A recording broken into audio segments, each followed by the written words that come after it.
ये वाकू भी ना कहाँ रह गया। एक छोटा सा काम दिया मैंने उसे, नागिस्तान जाकर माँ को यहाँ लाना है। इतने से काम में इतनी देर। हे नागुमी देव, या तो वक्त रोक दो या तो मेरी उलझन सुलझा दो। लगता है वाकू आ गया।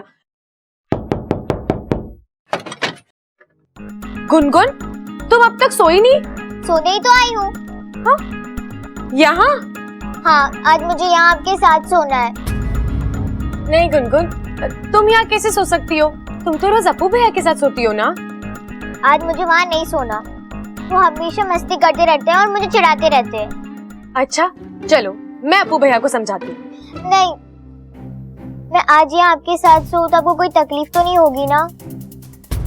तकलीफ तो नहीं है गुनगुन, लेकिन दीदी मुझे सोने दीजिए ना, मैं आपको बिल्कुल परेशान नहीं करूँगी। कैसे समझाऊं मैं तुम्हें गुनगुन? आज मेरा यहाँ सोना बहुत जरूरी है, मेरे लिए भी और आपके लिए भी। मतलब?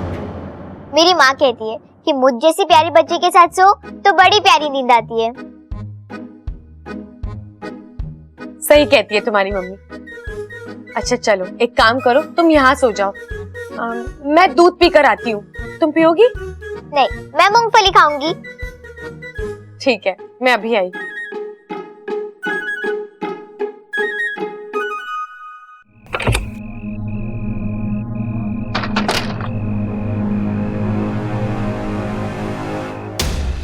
बाकू, तू कहाँ है? माँ से कहना मैं उनका घर के बाहर इंतजार कर रही हूँ।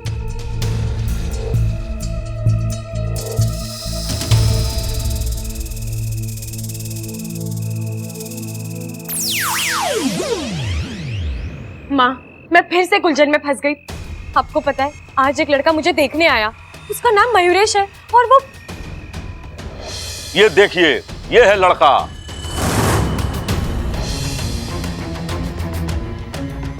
आप प्लीज मेरी बात मानिए, सबसे कह दीजिए कि आपको मैं पसंद नहीं हूँ। लेकिन मुझे तुम पसंद सिर्फ इस वजह से कि तुम एक इच्छाधारी नागिस्तान की इच्छा हो। कुछ दिन पहले विशैलगढ़ की विष्णुयानी के साथ तुम्हारी लड़ाई हुई। अब तुम्हारे पास एक ही रास्ता है, मुझसे शादी कर। माँ, मयूरेश ने मुझे धमकी दी है कि अगर मैंने उससे शादी नहीं की तो वो घर वालों को मेरी सच्चाई बता देगा। मुझे तो समझ में ही नहीं आ रहा कि मैं क्या करूं। इच्छा, तेरी मुश्किलें दिन ब दिन बढ़ती जा रही हैं। अगर दुश्मन से लड़ना है तो उसके बारे में कुछ तो पता होना चाहिए। इस तरह हवा में प्रहार करने से तो कुछ नहीं मिलेगा। ये मयूरेश कौन है, कहां से आया है? वो तो मैं नहीं जानती माँ, और मेरे पास इतना वक्त नहीं है कि मैं। माँ, मैं कोई खतरा नहीं उठा सकती। अगर उसने घर वालों के सामने कुछ उगल दिया तो? नहीं नहीं, हम उसे ऐसा नहीं करने देंगे, रोकेंगे उसे। लेकिन कैसे? एक विकल्प है। अगर तू किसी तरह दादी जी के सामने ये साबित कर दे कि ये मयूरेश अच्छा लड़का नहीं है, तो दादी जी खुद ही उसे घर से भगा देंगी। नहीं माँ, इतना काफी नहीं है। हमें कुछ और तोड़ निकालना होगा, जिससे इस मयूरेश का मुंह हमेशा के लिए बंद हो जाए। माँ, शायद कोई आ रहा है, आप चाहिए, मैं आपको कल मिलूंगी।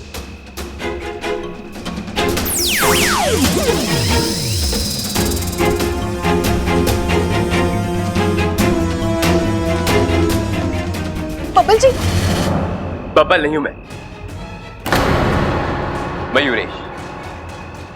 तुम इस बब्बल के नाम को भूल ही जाओ। तुम्हें अब सिर्फ एक ही नाम याद रखना है, मयूरेश, क्योंकि ये नाम तुम्हारे नाम के आगे जुड़ने वाला है। नहीं, इच्छा का नाम तुम्हारे साथ कभी नहीं जुड़ेगा। और अगर तुमने मेरे साथ जबरदस्ती करने की कोशिश की तो तुम बहुत पछताओगे। इच्छा! और हाँ, मुझे धमकी देने की सोचना भी मत। तुम मेरी सच्चाई जाके सबको बताना चाहते हो ना, तो जाओ बता दो। लेकिन इसमें मुझसे ज्यादा नुकसान तुम्हारा है। अगर मेरी सच्चाई खुल गई तो मुझ पर यहाँ रहने का कोई दबाव नहीं रहेगा और मैं अपने घर चली जाऊं। फिर मुझसे शादी करने का तुम्हारा सपना सपना ही रह जाएगा। अच्छा, अकड़ बहुत है तुम, लेकिन कसम से तुम्हारी इस अकड़ पे ना मुझे प्यार भी बहुत आता है। देखो, जितना गुस्सा करना है कर लो, लेकिन तुम्हारे इस गुस्से को मैं प्यार में बदल दूंगा। तुम प्यार भी मुझसे करो और तुम्हारी शादी भी मुझसे ही होगी। तुम? इच्छा तुम मेरी हो और मेरी होके रहोगी।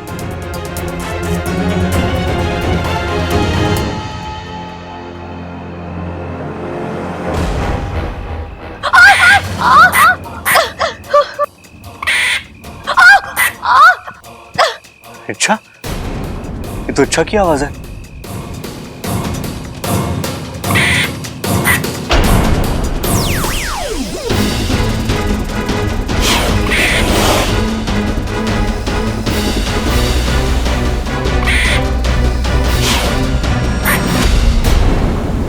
खड़क, प्रबल, सबल, बबल, जल्दी बाहर आओ।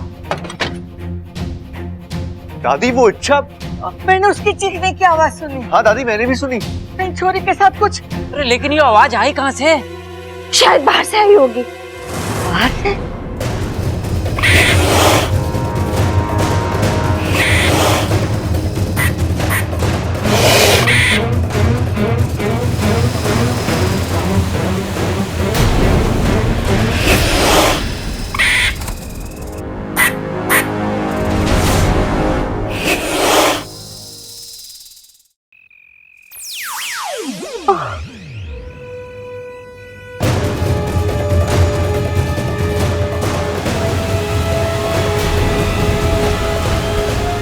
इच्छा, इच्छा क्या हुआ तुम्हें? हाँ? ये हुआ कैसे? एक चीता ने इस पर हमला कर दिया था। वो तो अच्छा मैं वक्त पे आ गया, नहीं तो इसे अंदर लेके चलते। अंदर ले ले, जल्दी।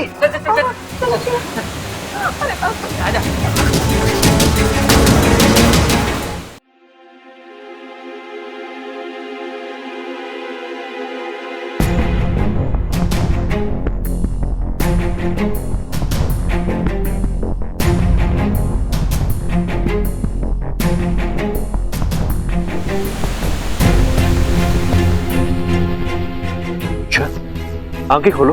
हाँ? इच्छा, इच्छा उठो।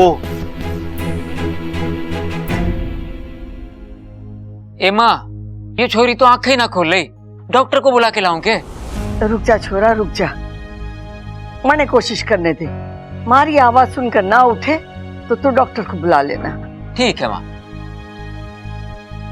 बबल, हट छोरा।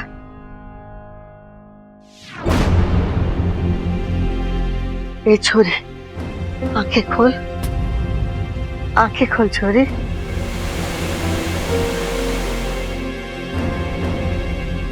दादी जी, हल्दी का लेप। अरे ममता, यो क्या कर रही है? अभी तो इच्छा की सिर्फ शादी की बात हो रही है, फिर हाँ या ना होगी, फिर मुहूर्त निकलेगा और उसके बाद जाकर रस्में होंगी। तू ये लेकर आ गई हल्दी। ये हल्दी रस्म वाली हल्दी नहीं है। इसे मैं इच्छा के जख्मों पर लगाऊंगी। इसे लगाने से जख्म जल्दी भरते हैं। हाँ बिल्कुल सही भाभी। लेकिन भाभी, हल्दी लगानी किसको है? अरे बेवकूफ, इच्छा जख्मी हो गई है, उसे लगानी है हल्दी। भाई और सबका तो ठीक है, लेकिन आपने भी मुझे बताया नहीं ना। अरे चुप करो बावलो, चुप करो। तुम दोनों की बातों से मैं बेहोश हो जाऊंगी। जाओ यहां से। ममता, तू भी किसकी बातों में लग गई है? ला दे।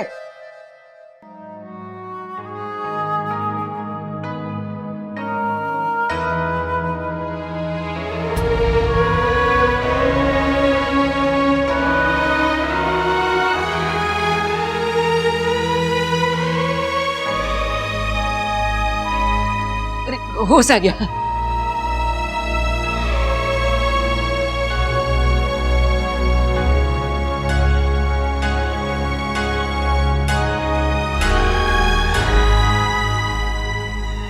दादी, दादी मैं। इच्छा, ये क्या बचपना है?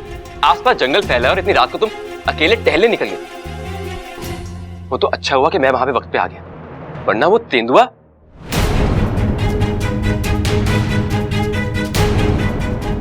अगर तुम्हें कुछ हो जाता तो मुझे ऐसा कुछ नहीं हुआ है दादी। असल में ये अच्छा, अब बस कुछ नहीं बोलो। छी, कितना गंदा आदमी है, झूठ पर झूठ बोले जा रहा है। आज के बाद रात को अकेले घर से बाहर मत निकलना। जान को मेरी जान को कोई खतरा नहीं है और ना ही कभी था।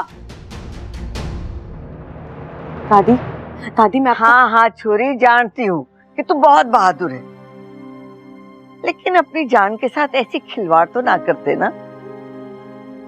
थारे पीछे थारी चिंता करने वाले घने लोग हैं, अपनी नहीं कम से कम उनकी तो फिक्र कर। बिल्कुल इच्छा, आज तो मैं वक्त पे पहुंच गया, हो सकता है कल मैं पहुंचूं या ना पहुंचूं। तुम्हें अपना ख्याल रखना चाहिए। देखो इच्छा, मैं मानता हूं कि हमारी जान पहचान बस एक दिन की है, लेकिन यकीन मानो इच्छा, रिश्ते उम्र से नहीं, रिश्ते एहसास से बड़े होते हैं। इच्छा, मैं तुम्हारे साथ इतना सा भी हादसा बर्दाश्त नहीं कर पाऊंगा।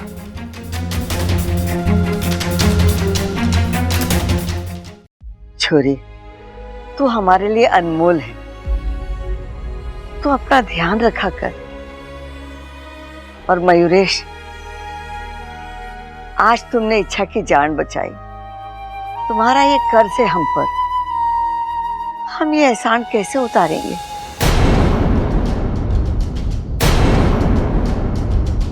हे माँ, मैंने तो लागे है कि शिव जी ने मयूरेश को इच्छा के लिए ही बनाया है।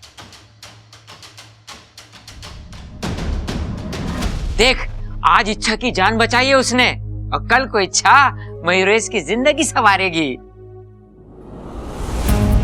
दोनों की जोड़ी घनी प्यारी लगे है मुझे। और क्या बोल रहे हैं उसको अंग्रेजी में?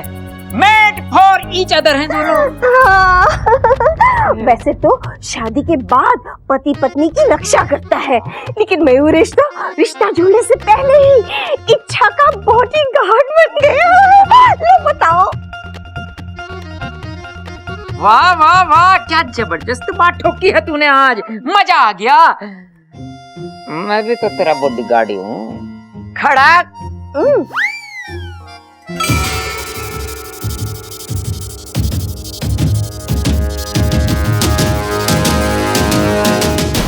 मेरी सपोली, रोज किसी नई चुनौती का सामना करना पड़ता है ऐसे।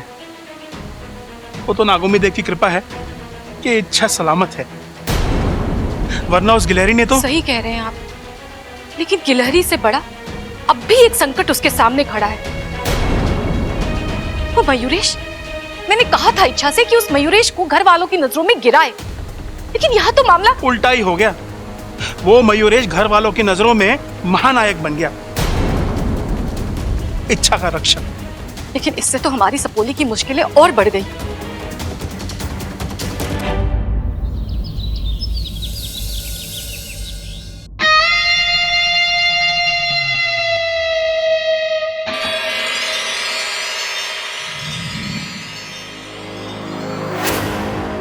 तुम आंखें खुली हो या बंद, तुम्हारी खूबसूरती में कोई फर्क नहीं पड़ता। मुझे गर्व है अपनी पसंद।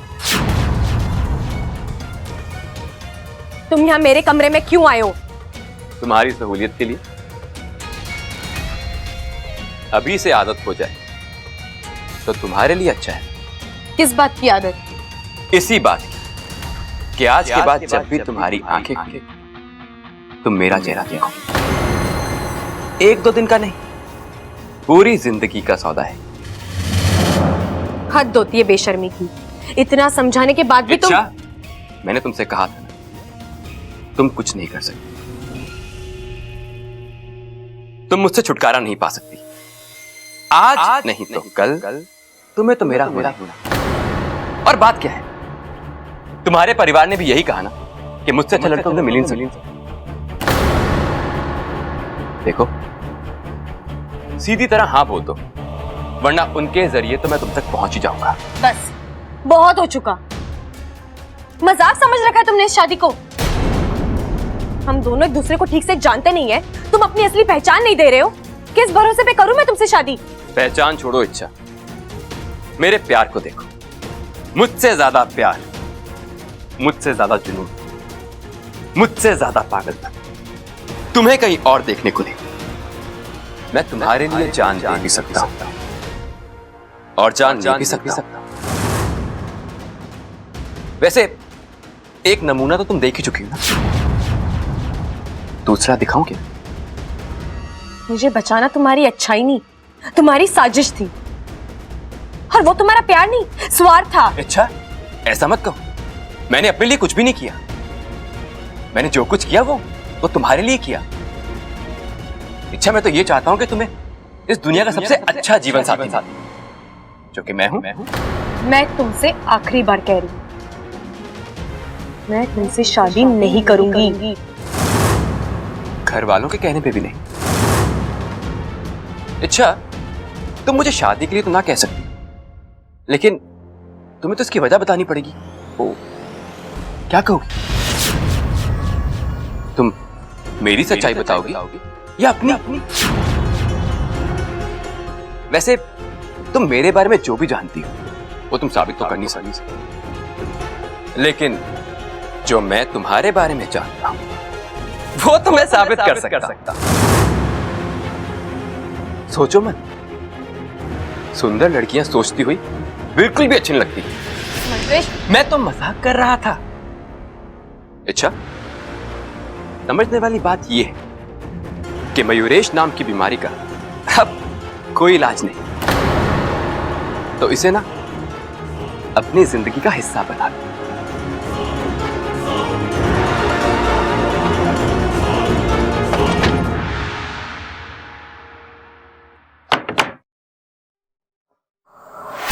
हे नागुमी देव, ये कैसी उलझन है? दुश्मन से लड़ना तो ठीक है, लेकिन कम से कम पता तो चले कि ये दुश्मन है कौन।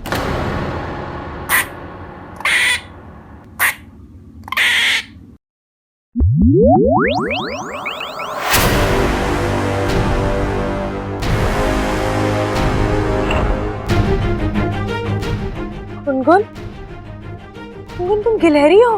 हाँ, इच्छाधारी गिलहरी। वो तो मैं देख ही रही हूँ, लेकिन तुम यहाँ और बाहर जो मुझ पर हमला हुआ था वो? गुनगुन, मैंने तुम्हारा क्या बिगाड़ा है? मैं तो तुम्हें ठीक से जानती भी नहीं हूँ, फिर तुम क्यों मुझे मारने पर? मैंने आपको दीदी कहा ना, फिर मैं आपको कैसे मार सकती हूँ? फिर वो भी तो गिलहरी थी, लेकिन बुरी गिलहरी। उसे विष्णु ने भेजा है। और तुम यहाँ किसके कहने पर आई हो? इच्छा दीदी, मैं आपके पिताजी की खबरी हूँ। ऐसे तो मेरा काम बहुत आसान है, यहाँ से खबर लेके वहाँ पहुँचाना, लेकिन यहाँ तो आप पर रोज नई मुसीबत आ जाती है। मुझे आपकी जिम्मेदारी भी लेनी पड़ती है और आपकी रक्षा भी करनी पड़ती है। इतनी सी तो हो तुम मेरी रक्षा करोगी? आकार पे मत जाओ दीदी, छोटी हूँ लेकिन करामती हूँ। इससे पहले जो आप पर 2 हमले हुए थे, उससे भी मैंने ही आपको बचाया था। सच कह रही हो? आपको अभी भी यकीन नहीं हो रहा है? मैं मयूरेश नाम की मुसीबत का हल बताती हूँ, फिर आपको अपने आप यकीन हो जाएगा। गुनगुन, तुम ये सब कैसे? दीदी, मैंने आपको कहा ना, छोटी हूँ लेकिन करामती हूँ। अच्छा सुनो, आपको मयूरेश की पहचान जाननी है ना, कि वो कौन है, कहाँ से आया है और क्या करता है? तो ये सब जानने के लिए आपको सतपुरा के जंगल में जाना होगा। वहाँ एक छोटा सा जादुई तालाब है। उस तालाब का पानी आप किसी पर भी छिड़कोगे तो तुरंत ही उसका असली रूप सामने आ जाएगा। सतपुड़ा का जंगल, जादुई तालाब? मुझे तो आपको अभी भी यकीन नहीं हो रहा है? इच्छा दीदी, आपके पिताजी ने मुझे ये आपसे कहने के लिए कहा था। अगर आपको अभी भी शक है तो मैं खुद जाकर वो पानी ले आऊंगी। नहीं गुनगुन, सतपुड़ा का जंगल खतरनाक है और मैं अपने काम के लिए तुम्हारी जान जोखिम में नहीं डाल सकती। तो किसी को तो अपनी जान जोखिम में डालनी होगी ना। अगर जोखिम उठाना है तो मैं उठाऊंगी। मैं जाऊंगी वहाँ और अकेले।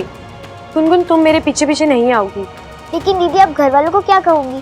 कहाँ जा रही हो और क्यों? गुनगुन, वो सब तुम मुझ पर छोड़ दो। सतपुड़ा का जंगल उस जंगल में जाने के तो बहुत सारे रास्ते हैं, लेकिन बाहर आने का कोई रास्ता नहीं। और अगर कोई रास्ता हुआ भी तो हम उसे बंद कर देंगे। अच्छा, यह इच्छा कि तुम वहां अकेले जा रही हो सतपुड़ा के जंगल की पवित्र जमीन पर, अब तुम्हारी समाधि बनेगी।